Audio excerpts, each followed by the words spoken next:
Student class ECT4। आज हम पढ़ेंगे मुत्तल इस्लाम की किताब। हम पढ़ेंगे किताब का सफ़ा नंबर 29। हम पढ़ेंगे सबक नंबर 8। क्या पढ़ेंगे हम? सबक नंबर 8 नमाज। नून में लम मीम अलिफ मा जैसा कि नमाज।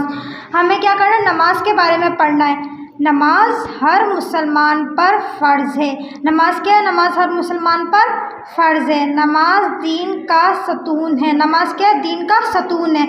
हमारे 5 अरकान इस्लाम है, तो नमाज भी हमारा दूसरा अरकान है। तो नमाज दीन का सतून है। जिस तरह सतून के बगैर इमारत कायम नहीं रहती, इसी तरह नमाज के बगैर दीन की इमारत कायम नहीं रह सकती। अगर जैसे कोई हम इमारत जो कायम कर रहे हैं, जैसे कि हम घर बनाते हैं, अगर हम वो उसके बस सामान नहीं लाएंगे तो घर नहीं बन सकता। तो सतून के बगैर इमारत कायम नहीं रहती। इसी तरह नमाज के बगैर अगर हम नमाज नहीं पढ़ेंगे तो हमारा दिन मुकम्मल भी नहीं होगा। तो हमें नमाज पढ़नी चाहिए। नमाज के बगैर इमारत कायम नहीं रह सकती। नमाज हमें बुराइयों से बचाती है। नमाज किससे बचाती है? नमाज हमें बुराइयों से बचाती है। इसलिए हमें नमाज पढ़नी चाहिए। नमाज़ पढ़ने से अल्लाह ताला खुश होता है। नमाज़ पढ़ने से कौन खुश होता है? नमाज़ पढ़ने से हमसे अल्लाह ताला खुश होता है, क्योंकि हमें दीन इस्लाम में बोला गया है कि नमाज में पढ़नी है, नमाज हम पे फ़र्ज़ है। तो नमाज़ पढ़ने से कौन खुश होता है? नमाज़ पढ़ने से अल्लाह ताला खुश होता है। अल्लाह ताला खुश होता है। नमाज़ पढ़ने से कौन खुश हो रहा है? अल्लाह ताला हमसे खुश हो रहा है, क्योंकि अल्लाह ताला ने हमें नमाज़ फ़र्ज़ की है। तो हमें उसकी इबादत के लिए क्या करना चाहिए? नमाज़ पढ़नी चाहिए। हज़रत मोहम्मद सल्लल्लाहु अलैहि वसल्लम ने फरमाया, हमारे प्यारे नबी ने क्या फरमाया है? हम पढ़ते हैं। बच्चा जब 7 साल का हो जाए तो उसे नमाज पढ़ने के लिए कहें। क्या फरमा रहे हैं हमारे नबी? जब बच्चा 7 साल का हो जाए उसे हमें नमाज पढ़ने के लिए कहें। हमारे घर में कोई छोटे बहन भाई हैं जो 7 साल के हो गए, हमें उसे क्या कहना चाहिए? नमाज पढ़ने के लिए कहना चाहिए। इसलिए नमाज पढ़ने का तरीका सीखना हर मुसलमान बच्चे के लिए ज़रूरी है। नमाज़ पढ़ने का तरीका किस पे ज़रूरी है? हर मुसलमान बच्चे पे ज़रूरी है कि वह नमाज़ पढ़ने का तरीका भी सीखे और नमाज भी पढ़ें। आप भी नमाज अदा करने का तरीका सीखें। हमें भी क्या चाहिए? हम भी नमाज़ पढ़ने का तरीका सीखें। याद रखिए, मुसलमान पर दिन और रात में 5 नमाज़ें फ़र्ज़ हैं। हम पे कितनी नमाज़ें फ़र्ज़ हैं? 5 नमाज़ें फ़र्ज़ हैं। अब हम क्या सीखेंगे? नमाज अदा करने का तरीका। नमाज अदा करने का हम तरीका सीखेंगे कि किस तरह हमें नमाज अदा करनी है। पहले हमें वज़ू करना है, फिर हमें क्या करना है? नंबर 1 नियत। हमें पहले क्या करना है? नमाज अदा करने के लिए नियत करनी है। हमें अपने दिल से भी इरादा करना चाहिए, दिल से भी नियत करनी चाहिए। दिल में इरादा करने को नियत कहते हैं। दिल में इरादा करने को हम क्या कहते हैं? नियत कहते हैं। हमने क्या कर लिया? दिल में इरादा करके नियत करनी। हमने अब क्या करा? दिल में इरादा कर लिया। नमाज पढ़ते वक्त सबसे पहले नमाज की नियत करना ज़रूरी है। नमाज़ पढ़ने से पहले क्या करना चाहिए? एक तो हमें पहले दिल में इरादा करना चाहिए, फिर हमें नमाज़ पढ़ते वक्त नियत करना ज़रूरी है। नियत के बगैर हम नमाज नहीं पढ़ सकते। नंबर 2 तकब्बुर तहरीम। तकब्बुर तहरीम क्या है? नमाज शुरू करने से पहले हमें क्या पढ़ना है? तकब्बुर तहरीम किसको बोलते हैं? अल्लाहु अकबर को। हम नियत करके क्या पढ़ेंगे? अल्लाहु अकबर। नमाज तकबीर तहरीम के साथ शुरू की जाती है। नमाज किसके साथ शुरू की जाती है? तकब्बुर तहरीम के साथ शुरू की जाती है।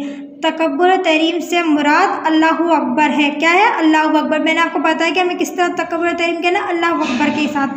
किबले की तरफ मुँह करके अल्लाहु अकबर करके दोनों हाथों को अपने कानों तक ले जाएं और फिर हाथ बांध लें। हम क्या करेंगे? अल्लाहु अकबर कर लिया हमने, उसके बाद हमने दोनों हाथों को अपने कानों के तरफ, तस्वीर में आपको नज़र आ रहा है, ये अल्लाहु अकबर करके अपने दोनों हाथ कानों की तरफ ले जाके दोनों हाथ बांध लेगा। ये हमारी नियत हो जाएगी। अब हम क्या करेंगे? आएंगे पेज नंबर 30 की तरफ। इसमें क्या बताया है? नंबर 3 कयाम।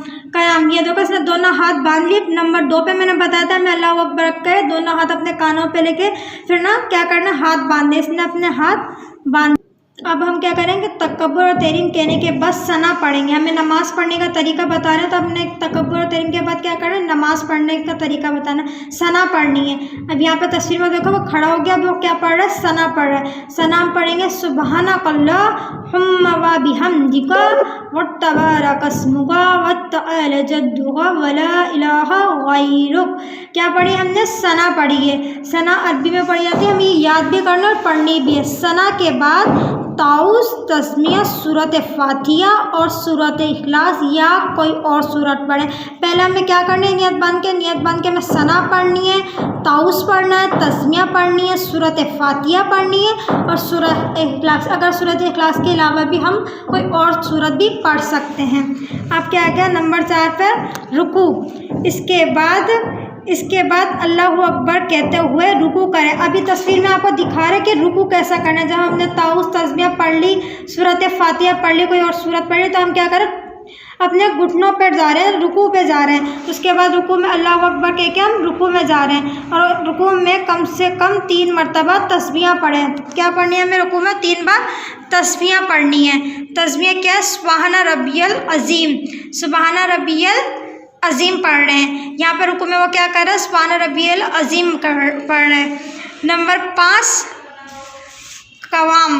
नंबर 5 पे क्या, कवाम, ये खड़ा हो गया। अब सीधे उसने जब घुटनों पे सुबहाना रब्बियल अज़ीम पढ़ लिया है, अब वो सीधा खड़ा हो गया, कवाम कर रहा है, रुकू से उठते हुए पढ़े।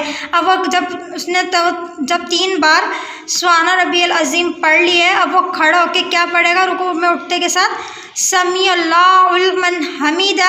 अब सीधा खड़ा होकर क्या पढ़ेगा, समी अल्लाहु लिमन हमीदा और खड़ा होकर पढ़ेगा रब्बना वलकल हम्द, रब्बना वलकल हम्द। ये हो गया उसका रुकू, कयाम हो गया। हमने कयाम तक ये सीख लिए। नमाज़ पढ़ना ये आप लोगों को इसी तरह तरीका सीखना है और नमाज़ पढ़नी है और याद भी करनी। इसी तरह हमारा पेज नंबर 30 मुकम्मल हो गया।